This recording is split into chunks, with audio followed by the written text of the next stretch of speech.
I won't give up till I'm on top. Yo, no, I ain't the type to give up. If I do something, man, I do it till I get what I want. I turn a business out of nothing into something I love. I got a poker face, but honestly, I'm not one to bluff. I flip a switch, never miss, man, I always stay up. Don't let them see you, bitch, always have a plan to stay tough. This life ahead of you ain't easy, it was built to be rough. But that's what makes a personality, is tragedy, bruh. So keep your head on your shoulders. Now we ain't out here moving rocks, we out here moving boulders. Now we ain't getting posterized, we out here making posters. And we ain't got nothing to hide, we move forward like soldiers. What up, what up, what up, and welcome back into Pregaming here on your Sports Money Network. It is February the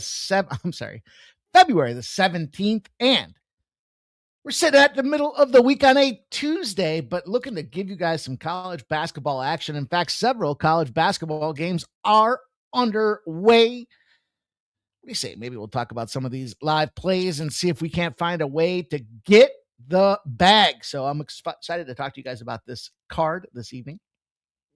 Little bounce back opportunity. We've had a nice day today. It's been a pleasant day. We are trying to fire away. We have cashed some college basketball. We have cashed some tennis. We cashed the lone soccer space in none other than Real Madrid. We cashed, what else, man? It seems like we cashed quite a bit here. We cashed quite a bit on the rink out there. We cashed our over, the free play I gave out on Winnable, the over in that last hockey game. Not a bad hockey day. Everything could always be better. That's the greed in me. But look, we're firing. I even snuck in a little curling play out there, but I was a little hesitant to give it out live. I don't know why, or free, but or just give it out. But it cashed. So sometimes you got to trust your gut, as they say. But my gut tells me we're gonna have ourselves a big night tonight. So need some of these other sports to get back in the realm. I promised you guys though, Wednesday, we would cover some USA and Sweden action. So that is 3:10 p.m. tomorrow. I will be live talking to you guys about this game, going play by play. This game's going to be a potential nail biter, but we've got the Final Four, if you will, the Final Four games set for the Olympics. A lot of people giving some hate on the Olympics, talking about how these games have been uninteresting. And you know what you got to think about? You got to think about like practice, right? Teams haven't been together in some shape or form. Yeah, they're all-star players and so be it, but they get 3 tune-up games before they go fire off the big dogs. And the big dogs they will here. We got Germany and Slovakia, the Czech Republic and Canada, Sweden and the USA, and Switzerland and Finland for some fun games tomorrow. Start at 6:10 a.m. So it is a hockey day tomorrow. And that last game at 3:10 p.m. We'll go live for that thing. Might even slip on with some of the fellas earlier than that. But look, getting ready for the UFC this weekend. Hopefully you guys had a chance to check out the VB MMA Picks and Ramon Scott show, one of the best cappers on the planet. Breaking down the co-main event, the main event, giving you guys action and actionable intelligence to bet on his guest this week, Uncle Beezy. Laid it down for you guys. Laid it down like a pound. Several of you guys did check it out. So make sure you go tune in if you're looking to get into the UFC this weekend. You do not want to miss out. Now, we have several games that we're going to talk about here. We're going to look at the unbeaten Miami O taking on US. We're going to go to the ACC in Louisville, taking on SMU after an overtime loss to Syracuse, UNC taking on NC State. The Battle of North Carolina should be a fun one to consider. UCLA and Michigan State. I might hate this matchup. I'm not sure. Oh. Can you excuse me? Oh, you can't excuse me. That's it. Siri knows I don't like those two teams. Nebraska and Iowa. I think there's a big battle looming there. Air Force versus New Mexico, and Texas Tech at 11 p.m. will be the late night special against Arizona State. So those are the games that I want to talk about with you guys here this evening. I want to see the plays that you want to talk about this evening, and we'll talk about anything else we can under the sun. Let's take a quick peek at what's happening here live. Boston College tied with Florida State. That was a bunch of points. Gardner-Webb and Charleston Southern Could see why I missed that game. I gave out on the Win Club, Michigan and Purdue. Villanova, Xavier start off at 6:30. Central Michigan, Eastern Michigan at 6:30. And then we're going to get into that UNC and NC State at 7. Miami, Ohio at 7. Louisville, SMU at 7. So we're going to have our action here pop off at 7. That gives us plenty of time to do the housekeeping, get the plays in order, and get everybody off and out of their evening to go out there and cash big winning bets. That's what we're trying to do here this evening. Shout out to everybody that's here. If you haven't done so already, get on over, smash that thumbs up button, and we'll get back to work.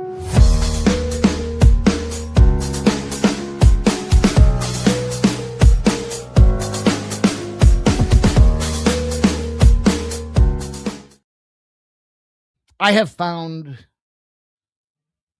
Saturday was a pretty good day. I guess Sunday was good too. College basketball has been like up or down for me, right? We swept the board on Friday, just about. I think we lost one play on Friday. We had a tough day yesterday, so we're trying to come back and there's not a lot of games going on here. So it really puts a test to the capper to try to figure it out. But good news is figured out together we shall. Also, I wanted to give you guys a quick Kalshi update, some learnings that I've got from Kalshi. So some of you guys may or may not be in the Kalshi journey with me, but talked about it in Golf for Futures. Now, I had an opportunity to cash out sizably, and I did not. Now, what I will point out for Kalshi, especially as it relates to golf, no mid-round cash outs. Very important that you recognize that, because you want to do your maneuvering before the market opens, if you will, if that makes sense. We talked about this Kalshi thing being a process to leverage like a stock and day trade these things, if you will. And certainly that was a big takeaway. Now, it's also one of those things where I looked at it from an interest-bearing perspective, and these accounts do garner interest. They will pay you a couple percentage points for holding onto your money. So even if you are in a future spot, and I used to say like, you can get better return if you put your money in a CD. Well, that may or may not be the case any longer, but at least it's gaining interest as it sits in the old bank account. So I thought that, or in your Kalshi account. So I thought that was pretty interesting. Also, I wanted to get involved with Olympic MVPs. The Olympic MVP to be Sidney Crosby. So I'm going to buy on that right now.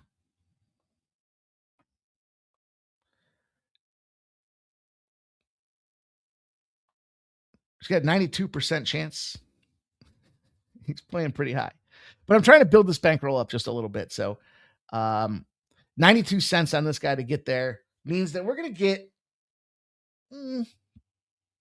1.5 to 1. I mean, he's a pretty sizable favorite. It makes sense. He's been kind of carrying I don't say carrying the Canadians, but on that side of the Olympics. Then I want to look at some other players as well. So we'll look at these guys and try to figure out, like I liked these Buffalo boys. I like Tage Thompson, but then I learned how little ice time this guy's getting. And how can you do that? Right? How can you get involved on that side of things? So I'm going to move officially here for Kalshi purposes on Sidney Crosby to win the MVP. And we'll see. We'll see if that can just boost this little bankroll a little bit, keeping a separate bankroll. Did not win on the golf side of things this weekend. So like I said, the takeaway for me was if you're going to cash out, you're going to sell, well, you got to do it before the round starts. So, hey, we're going to learn together. We're going to fight together. We're going to see if we can't make some money off of this thing by the time the year is out. So stay tuned and get your place in the chat. Let's see what's going on. I want to move quickly here today. I got some things to do. I hope you guys do as well, because 3:10 tomorrow, don't wait for nobody. We got Olympic hockey popping off first thing in the morning. I'm very curious if anybody's got plays in this early slate of window games. I don't like to rush them. You guys have heard me say this before, but it feels like when I rush to shoehorn something in,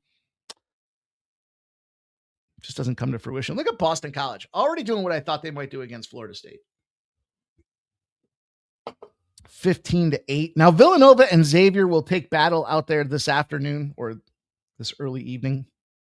A lot of movement. This line opened at 6.5. It's moved to 4.5. I'll tell you, one of the spots that I looked at in this game was the over.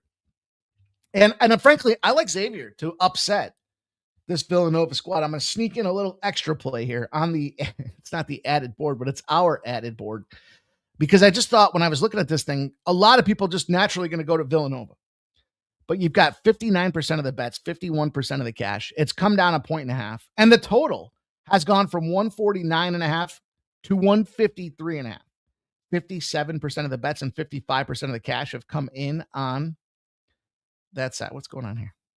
There we go. On the under, and yet it is moving to the over. And I looked at this spot, and I've got an auto fade that was like, first of all, this line's telling you, you got to take Villanova. I don't cap. I just look at the line, and it reads to me. Okay, smart guy. I get it. They had a big win against Creighton, and they're on a nice little tear right now. But I'm looking at the Xavier side of things, and I'm saying, strength of schedule, UConn at UConn, St. John's at St. John's. They did cover that game, by the way. And then Marquette at home on their home court to try to get things tight and right. The thing is, they run with pace. They've got the tempo in play. And that's what makes me say, I think you got to fire away on these boys. Wow, look at that little tongue twister out there. Now, Villanova, listen, they're no slouches. Like I said, they've won 5 straight. They're 11-3 in the Big East. They're 20-5 overall. And then you look at this lowly Xavier team, and it's like, oh, they're 5-9 in the conference. This line tells you that Villanova is going to get beaten down. But again, at home, they beat that Marquette team up just recently. Now, I get it that Nova's definitely bigger than Marquette in that case. But like I said, from a total perspective, it's Xavier that wants to roll fast. They have a shit defense, but they can shoot the ball. And they got their home sight line. So Xavier, high-scoring games. They like that fast tempo. They ranked 39th nationally in pace. The overs cashed 76% of the times in Xavier games this season. It's hit 12 of 14 in conference games. It's hit 6 of 7 in conference home games. So you got an up-tempo team that's given up 78.5 points a game on the season in Xavier. That puts them down towards the bottom at 301st. So fast-paced team, scores a lot, gives up a lot of points. What are we missing here? Why are we not just firing away? And then if you need a little extra incentive to fire on this thing, how about 14? 14 straight overs for the Xavier Musketeers here as a dog. If the team they're playing averages more than 31.3%. And that's the spot that put me over the edge. Because we look at their inefficiency at defense, 301st, there's what, 360 schools in the nation? So you ain't playing too well on the defensive front. You're not getting in teams' faces. You're not challenging them. You're not putting them off their marks. And then when they play a team that likes to go shoot the three and they score over a third of the time they're doing it, the games go over. So that makes a lot of sense to me. So I do lean to the Xavier side. I am going to add, I'm going to add to it though. I'm going to take the over 153.5. Shout out to everybody that's here. I wanted to get that game in because it starts in 12 minutes. So shout out to Blake M. Sweden done me well today to start. Let's keep it going. We had a nice start. Couple spots. I live bet some spots that kind of kept me rolling here, but man, it was tricky. The first spot in the morning was big. It's always nice to wake up to some cash out there, get that first play under the bag there. Get it into our bag, I should say. Germany goes out there and handles business against France. The game stayed under. And then the Switzerland game, Italy gets shut out. Don't cover the -3.5, but it does stay under. Czech Republic did me dirty. Had them boys to win by -1.5, and they were up 3-1, but Denmark closed in there on towards the end, and it was a 3-2 final. And then the over 5.5 in Sweden was the free play. So, I expected Sweden. I told you guys -4.5 seemed a little steep. 3.5 was right in where it needed to be, and I did think Latvia would put up more than one goal. So I was a little shocked by that performance. But hey, 152.5 is the number I see on DraftKings right now for that Xavier Villanova game. And again, I would lean to I would lean to the Xavier side. How about that? How'd that be for everybody today? Hopefully that's a good way to get us paid to kick off business here. I'm just going through, as I like to do, find some dogs and click on them, put them together. That's a stupid strategy, isn't it? Like, you're taking dogs, dude. You should probably take a step back and just take one of them and feel happy about some plus money. But nah, I want the big score if they come through for me. So there we go. That should be the big score. For anybody that's interested in the dog craziness that I just put together here, I certainly don't endorse this. It's 5 legs. I got Xavier, I got UNC, I got George Washington, I got Virginia Tech, and I got UCLA. Now, just because I put UNC in there doesn't mean that I am honing in on UNC for that game. But Scuttbag play of the day is in. He's got a 4-pack. 4-pack. He's going to take SMU plus 4.5 to rebound off the Cuse. He's going to take number 2 play of the day for Iowa to beat up on the Nebraska Huskers. He likes Oregon, and he likes the NC State Moneyline parlay, 4-leg parlay for our guy Skunt Blaster with the play of the day. Shout out to Skunt Blaster, the chosen one. What's up, buddy? Hope you're well, my guy. Blake M likes Michigan minus 2.5. Gary's here. What up, Gary? Hope you're doing well, my guy. Getting her done, I'm sure. 9 Legacy's got the paid in full parlay. We need the paid in full parlay to kick the day off here. He's got Ball State. He's got Georgia. He's got Kansas State. He's got UNC spread. Best bet. He likes TCU moneyline and Texas Tech minus 8.5. And Gary's on BC 2. PWR Critter says, thank you to gave the over in the Houston game. We did cash the Iowa. I looked at that under. What up, Textiles? My dude. What's up, Textiles? Hope you're doing well, Tex. DJ Hardy likes the over in that Michigan game. Peter Grassi says, yep, hit the under 152.5 on DraftKings. Chosen one. I'm on Michigan, Purdue under 157.5. And he likes George Washington. Get them plays in there. We will talk about the spots you guys are invested in. And I try to just not overcomplicate today's card.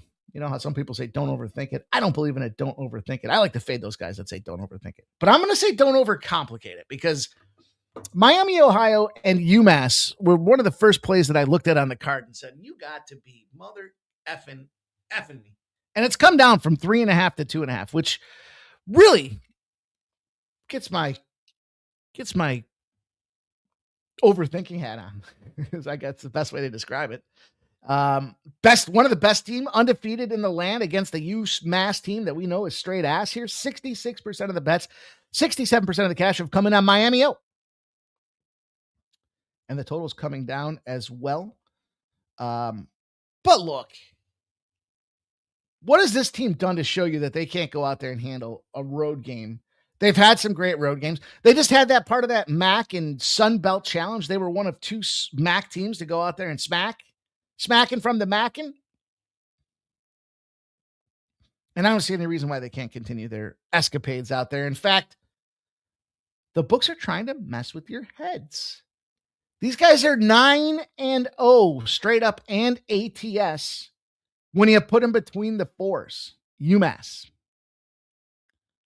I told you about that, call it that little Sun Belt Challenge out there. And look, the problem that UMass has in their repertoire is defense. They're letting teams pile up an 80-pack on them. Now, they did play a close game already. And I think this is maybe where the books might feel like they got a little bite. They were getting 9.5. It was on the road.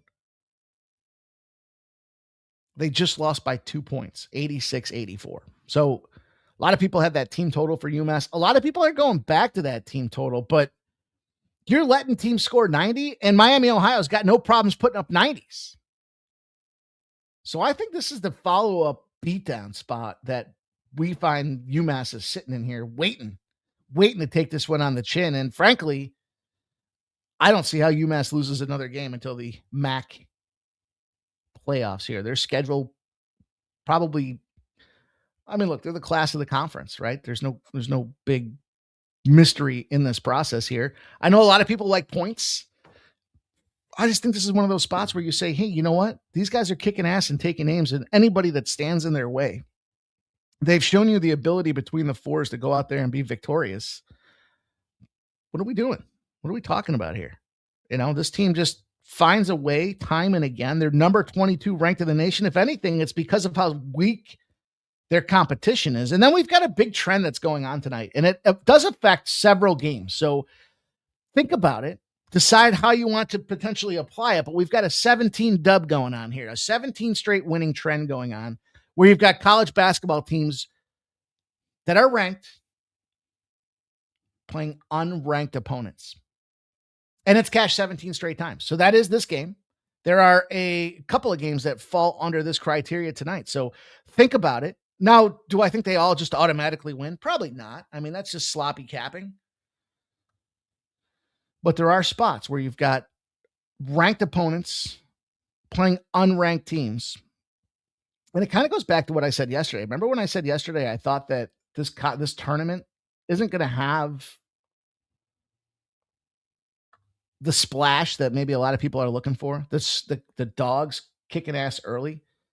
That's dangerous, right? Let's go. Let's see what you guys have to say here. Great comments in the chat there. So Chosen One's got the under in Michigan and Purdue. Textiles likes Ohio State in the first half. Blake M's got Florida team total over 88.5. Chosen One wants to bet Louisville. Twisted, he's coming through with his package. He's got Georgia, Kentucky over 161.5. He's got LSU, Texas over 152.5. Nebraska, Iowa over 139.5. And Kent State, Bowling Green over 151.5. I really like that last play. That last play just missed my card, Twisted. I'm with you there, my dude. Textiles likes the Ducks. Twisted's got Michigan and Purdue over 156.5. South Carolina and Florida over 152.5. And Ball State and Ohio over 143.5. Betting the board. I like it. Twisted's got Wisconsin minus 1.5. Nebraska plus 1.5.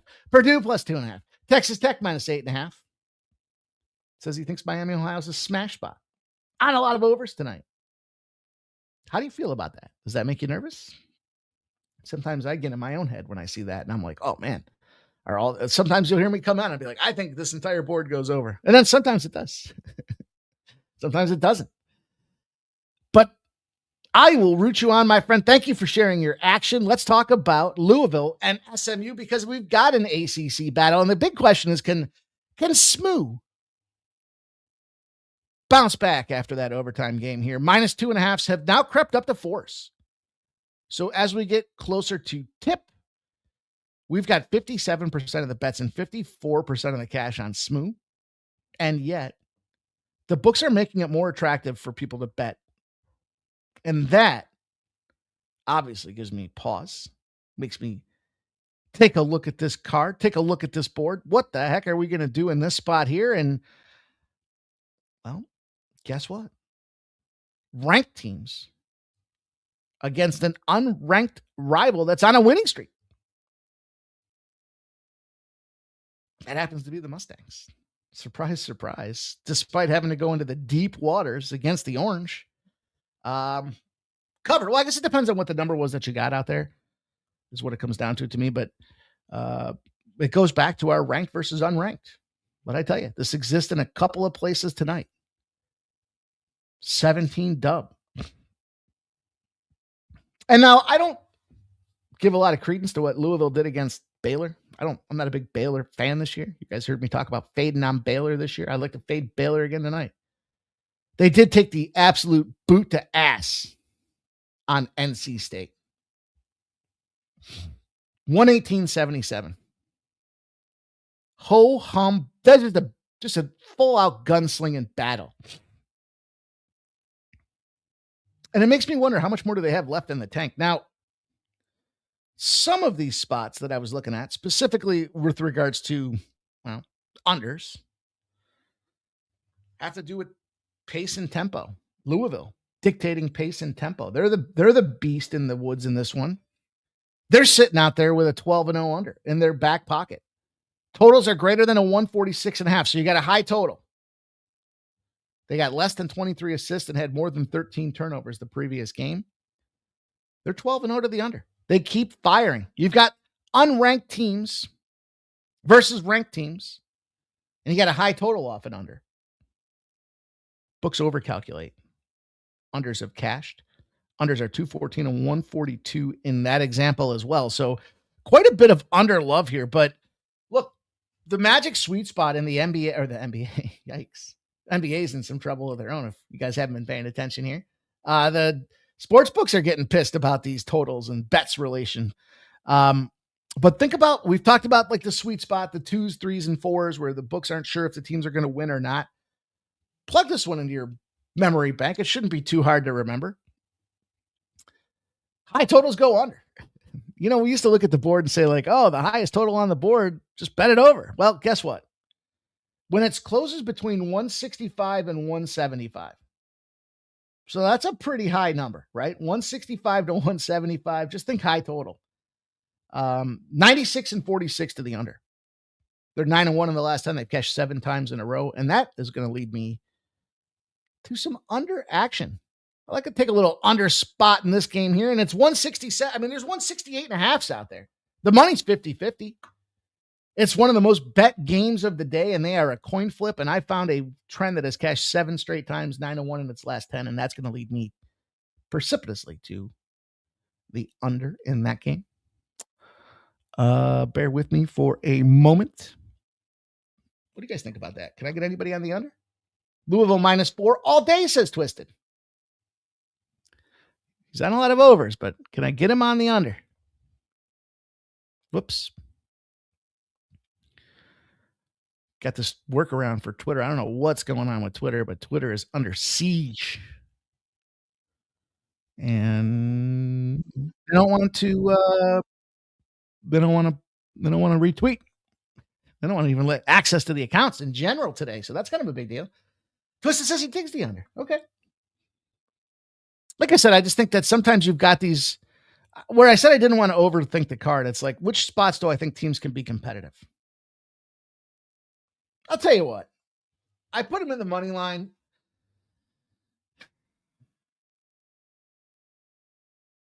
This one's tricky. So UNC made that money line parlay. It's gone from 5.5 to 7.5. 84% of the bets and 75% of the cash are on the UNC side of things. Totals come down 4 points. 56% of the bets, 55% of the cash are on the over every time a game starts. My fucking system. Boy. All right, so kind of recency bias. I just talked about NC State getting smacked. NC State had themselves a nice little win streak going, and they came off of back-to-back losses. One at Louisville, where they got thumped by 40 points. Miami comes into town. They're laying 5.5 against Miami. They lose outright by a point. Now, we have point in time that we have to reflect on with this UNC side of things. They played Duke. They beat them 71-68. It was a huge game because we saw what Duke just did in terms of handling Hughes. But they lose star power. Caleb goes out. Arguably their best player, one of the best players in the country. And he was a 3 guy, and he was a rebound guy. They go on the road immediately after their star player goes out. They lose 75-66 to Miami. They come back home. Did they get right? It was 79-65, but it was against Pitt. So UNC's owned the matchup, 13-3 over the last 16. They've won 70% of the time against NC State. Those numbers certainly get me liking a team that, even though their star players out of this thing.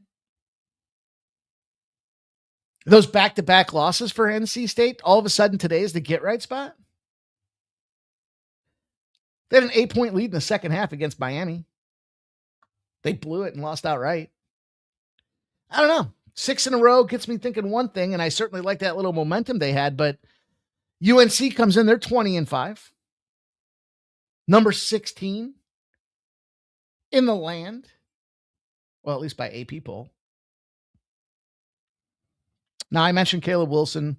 He's got that fractured hand, and he was their leading scorer and leading rebounder. So the other one that they've got here tonight is the big guy, Visar. Not sure. I know he's 7 feet fucking tall. He's a tree, and he's questionable.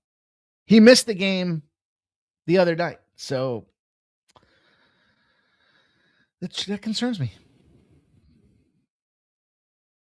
And I don't care too much about that pick game because you're 2-11 in conference play. So with all due respect, the thing that concerns me about this game, it feels a little bit like, what was the game that we talked about the other night?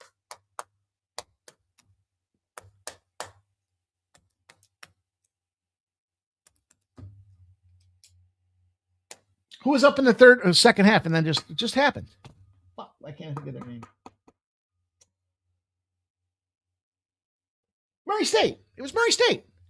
This contest feels a lot like Murray State, where Murray State was out there. They were dealing with the strong defense at home.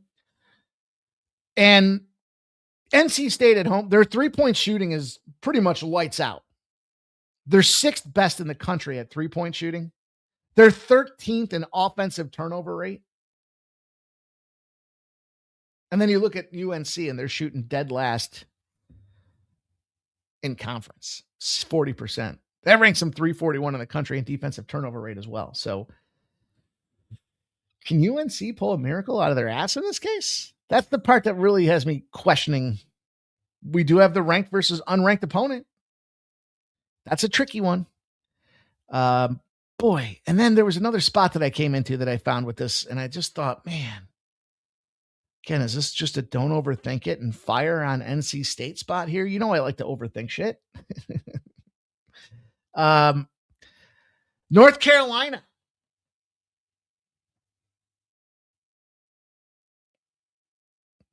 Does not rally well against the team that failed to cover its last game. They're 0-9. So the average line they're getting is a half. And they're losing outright by 5. But that's not enough to cover the spread. You get 7.5s out there. So I'm going on the UNC side of things. I'm taking the 7.5 points. Twisted says, got to run, fellas. Good luck to all. And thanks, Mikey, for the show as always. Good luck to you, Twisted. Thanks for sharing your action, my dude. He's on UNC Moneyline versus, he's bet UNC Moneyline versus Duke, but not tonight. Text House is Purdue and Michigan's underway. Twisted says NC State minus 6.5 and lean to the under. Heels so banged up and bench not so deep. The Pack go win. I just can't get there. I'm going to take the points. Too many points. Tighter game. They've had 2 games now to reassemble the squad after that Duke battle, and I think they can find a way. So UCLA and Michigan State's another one here where I looked at it and thought, man, oh man. And what did I say about Michigan State against Wisconsin? I gave them a shot. I gave them their try. And this is the best part about betting on games every day. Sometimes it's recency bias. Sometimes it's just watching what happened. And Wisconsin mopped the floor with these boys. Now you're going to lay 8.5. The general betting public said no. 66% of the bets came in on the road UCLA side of things, the Bruins. But 53% of the cash. So some bigger bettors think that Michigan State does bounce back here. 136.5 have moved to 139.5. 17-8 are these UCLA Bruins. I guess the question is, well, the ultimate question is, can Michigan State bounce back? I just feel like Michigan State's one of those teams that classically underachieves. They average 78 points a game.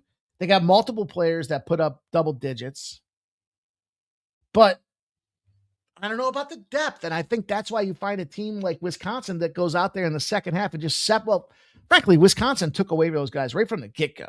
And I guess it was kind of a look ahead bounce. I don't know. They just had that Michigan game before then. So UCLA, on the other hand, has a deeper team. 5 players average double digits.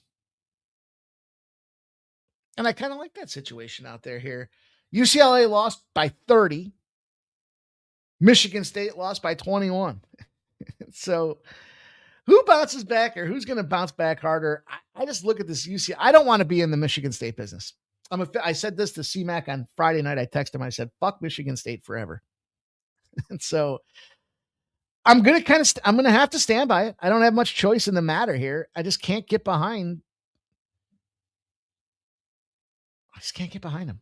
Now look, UCLA and the dog, if they didn't cover in back-to-back games, they're 0-7. So once they kind of fall off the wagon, it's hard for them to reestablish themselves and put themselves in the good foot moving forward type of position. But I told you to start this card. I don't want to overthink it. I'm going to take the 8.5.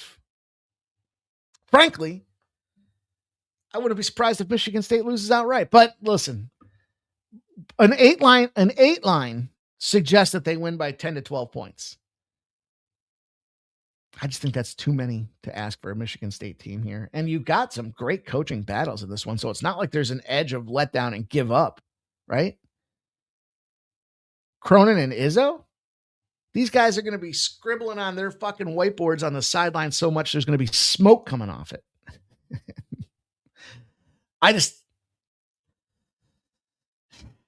Look, if you're Michigan State, you had a tough road. You lost to Michigan. You lost on the road to Minnesota. You came back home. You thumped on Illinois, who's been struggling in their own right. And then you just take a beat down against UCLA. So while the level of competition's higher,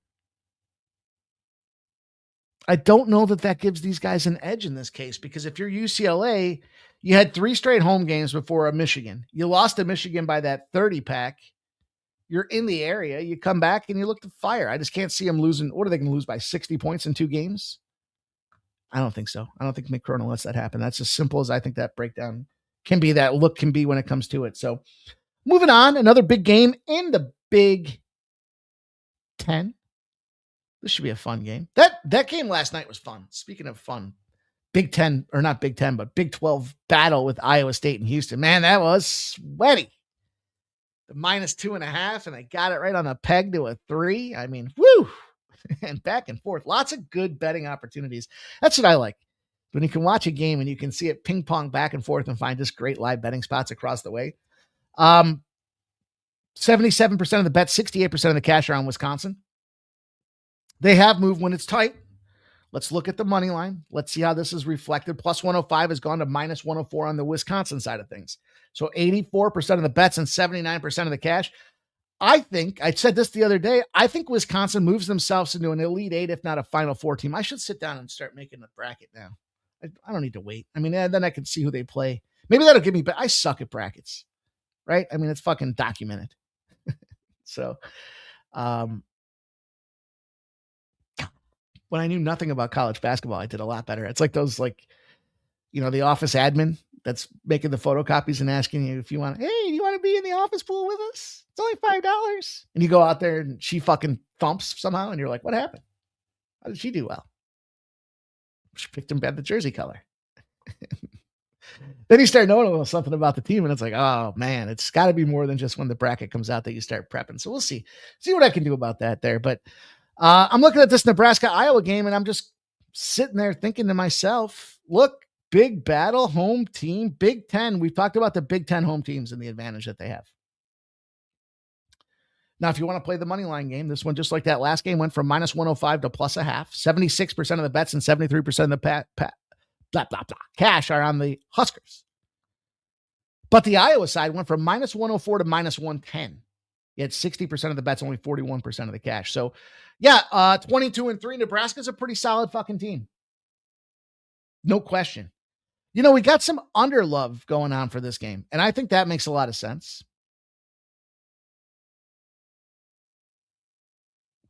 I think if you look at profiling of these games, this one's where that number's calling out to you.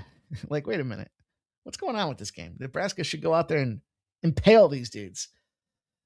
Well, Nebraska's problem right now is as they get down the stretch of the Big Ten, it's the consistency or lack thereof. They beat Northwestern. They lose to Purdue. They beat Rutgers. They lose to Illinois. They lose to Michigan. So they're losing to the better teams. Do you qualify Iowa as the bottom half or the top half of the Big Ten? Nebraska's been dealing with a little bit of, or a lack of ruggedness in their lineup. That's a fact. They are 9-0 in double revenge if the team's averaging more than 10.9 turnovers. So there is the double revenge narrative. But here's where I kind of nullify that. Wisconsin runs overs.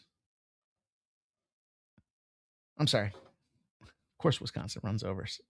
Iowa runs overs in these spots that everyone thinks is going to go to the under. Now, we do have the ranked versus unranked. Again, it's here. W17. This is the spot that I chose to fade it. This is the spot where I thought Iowa could come in here and give these boys hell. And the fact that the line's sitting there kind of tells us. Now, there's a trap spots situation that you have to contend with in this game.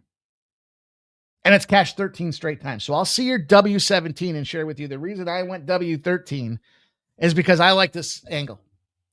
A top 12 team on the road against an unranked favorite. If it's towards the end of the season, it's 15-1 in its last 16 go rounds out there. And that means the game has to be more than game 22 on the season.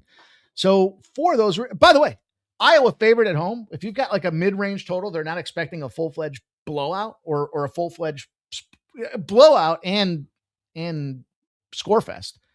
79-28. So Iowa does run overs. They overachieve, and it's for those reasons I want to be involved in the Iowa business tonight. So give me the Iowa money line. What do you say about that? Dana Tell says Izzo rebound spot. Fuck Michigan State. Respectfully. And everybody that wears one of their Michigan State jerseys. I mean, I've never been a Michigan State guy. I'm a Penn State guy. I'm a Syracuse guy. But I can't do it tonight. You got me. Fool me once, right? I'm going to take Iowa, though. I'm going to take some home bait in these spots here. And I'm hopefully giving you guys enough of the trends to consider why I'm at least leaning in that direction. And hey, tail me or fade me. Let's go into Air Force and New Mexico. And holy shit. First of all, I told you I want to fade Baylor. I take the home Kansas State squad. Plus 158 on the money line. They should have made the parlay. 27.5. 28 points. That's what's going to cost you to get in the New Mexico business today. And believe it or not, sharps are coming in there hitting the New Mexico side. They say Air Force sucks. The total's gone from 143.5 to 148.5. Sprinkle the hooker in there. All right, listen. If you've been following college basketball, this shouldn't come of surprise. You know, I say New Mexico is one of the toughest places to play. New Mexico had back-to-back tough goes of it at home on top of that. So that should scare the shit out of an Air Force team. They lost to Utah State by 20 as 1.5-point favorites. They lost by 1 to Boise State, but they did go on the road and they shocked the nation because everybody thought Grand Canyon was going to just take it to this New Mexico team. That since Patino's left, they're nobody. And reality is they said, fuck you. And everybody that thinks like that, they won the game 70-64. Now, Air Force, we caught that win against Grand Canyon. They haven't covered since. So I'll just look, New Mexico coming in here to fuck. And unfortunately for Air Force, they're just in the way. And so the way I looked at this thing, though, is I said, you know what?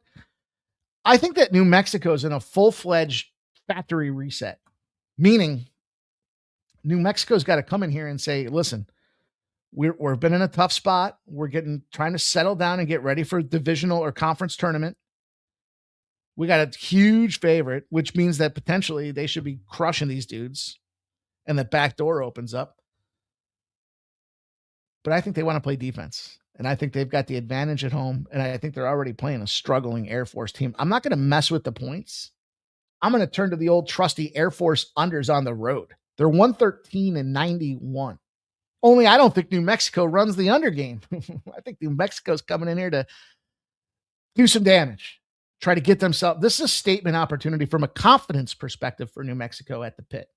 So I looked at the under 60.5. Air Force team total under 60.5. You could try to split. I have not been doing well splitting the game in first halves this year. And so 16.5. Well, they're going to be up by 10 buckets at halftime. I mean, they should be. Be my luck, they're up by 8. So rather than trying to get involved one way or the other, I just think this is the confidence bounce back spot. They just handled Grand Canyon. That gives them momentum.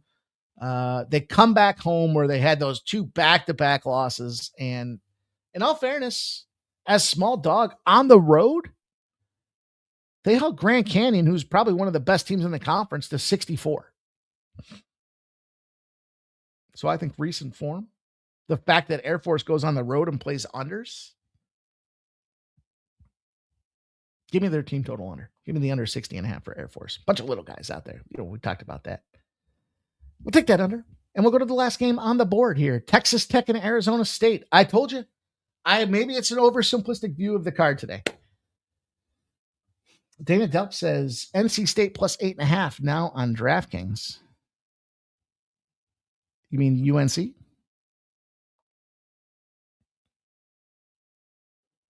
Is that what you mean? Take a peek. Let's take a look at what's going on the board here. We got one last game left. You guys, I appreciate everybody that tuned in here to hear me yammer on. Just about looking at, we've been watching the entire season. I think I will play around here. I made a nice little surprise for everybody, a little redesign for Ramon Scott's show. I got a little redesign for the betting the board show. I did that yesterday. Maybe tonight I will occupy myself with a, you know what I'll do is I'll start with Final Fours and I'll work my way out of that equation. Michigan's up 16-11. I should be able to get Final Fours and Elite Eights done, wouldn't you think? 64s and 32s, fucking anything goes. North Carolina's 8 plus 8.5. I mean, that I get it. That is suspect. Why is the number 16 team getting 8.5 points against a shitbag North Carolina State? North Carolina State's one of those teams that I can't fuck with either. Dana Delp, Texas Tech and Arizona State, last game on the card. I fire off a couple more spots for you guys here. Akron does find themselves in an 0-12 position against Michigan State. Let's see.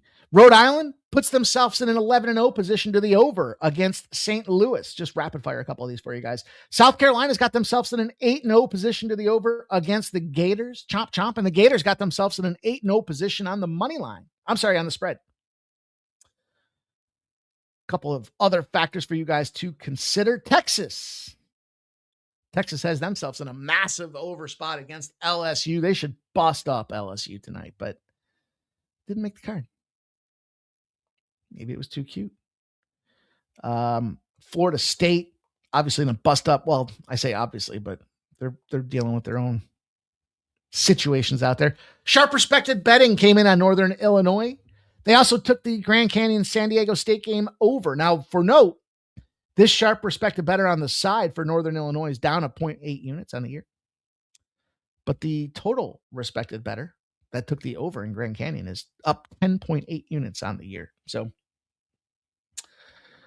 that's what I'm looking at there. Shout out to AOD in the house. Kelly V's here as well. Says Florida, New Mexico should crush Ohio -5.5 teaser.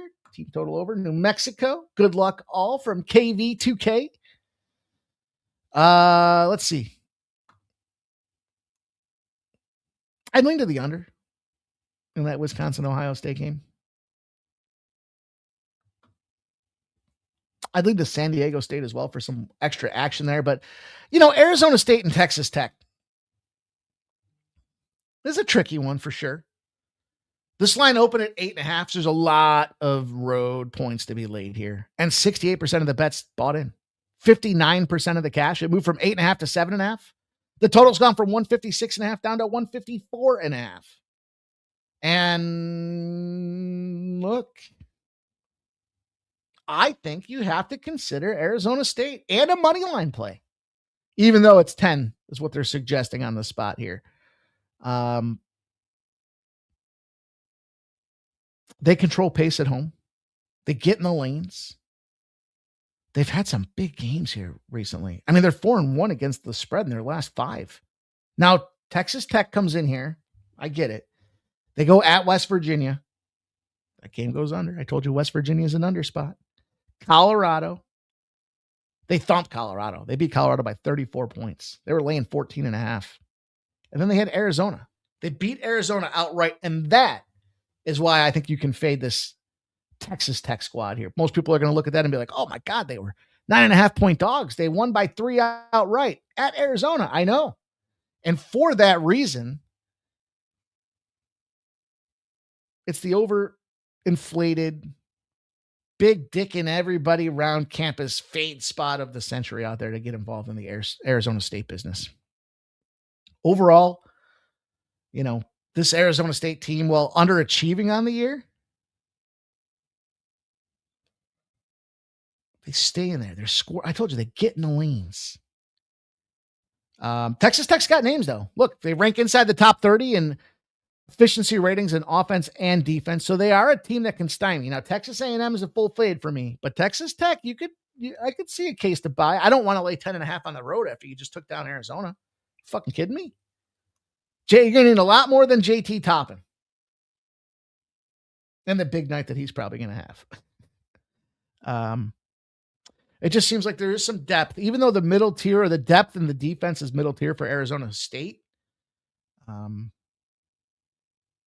think it's anybody's game right now. So yeah, they're 4-8 in the conference, Arizona State, but how can you not like a guy like the guy's name is Pig, dude? Anthony Johnson. He comes in as a veteran on the team. He likes to shoot. He likes to shoot threes. He's at home. He's going to be playing a team that just rolled off Arizona. For Arizona State, who got thumped by Arizona not too long back. This would be just as good as revenging a loss against Arizona. We'll beat the team that just beat our nemesis out there. So they do struggle defensively. That's why the line is sitting at 8.5. But on the road, I ain't getting in that 8.5 business. I think probably Arizona State wins the first half, and then as the second half continues to kind of progress, Texas Tech starts to pull away from it. But I just don't think they can get on, because I think Arizona State can win the first half. Matter of fact, let's double dip this game. Let's finish off 11 p.m. with our Huevos on the line here. Plus 4.5 points for Arizona State in the first half. Plus 7.5 points for Arizona State in the full game. Well, that'll be the way we put the bow on the show tonight, you guys. I told you, I'm not going to overcomplicate this evening's card, but we will be ripping it up in the likes of Olympic hockey tomorrow, 3:10. I'll talk to the boys. We'll get things ready to roll. Find our man Morning Steam and Ramon Scott, 9 a.m. Kicking off the first look out of Las Vegas. I told you guys how important that is. So get your plays out there. Get your comments in here post-show. Tell me what you're betting. Tell me if you're tailing. Tell me what you think when it comes to not overcomplicating the card tonight. What do you want to get your money laid down on out there? And Taylor Fay, just come back tomorrow and join us here at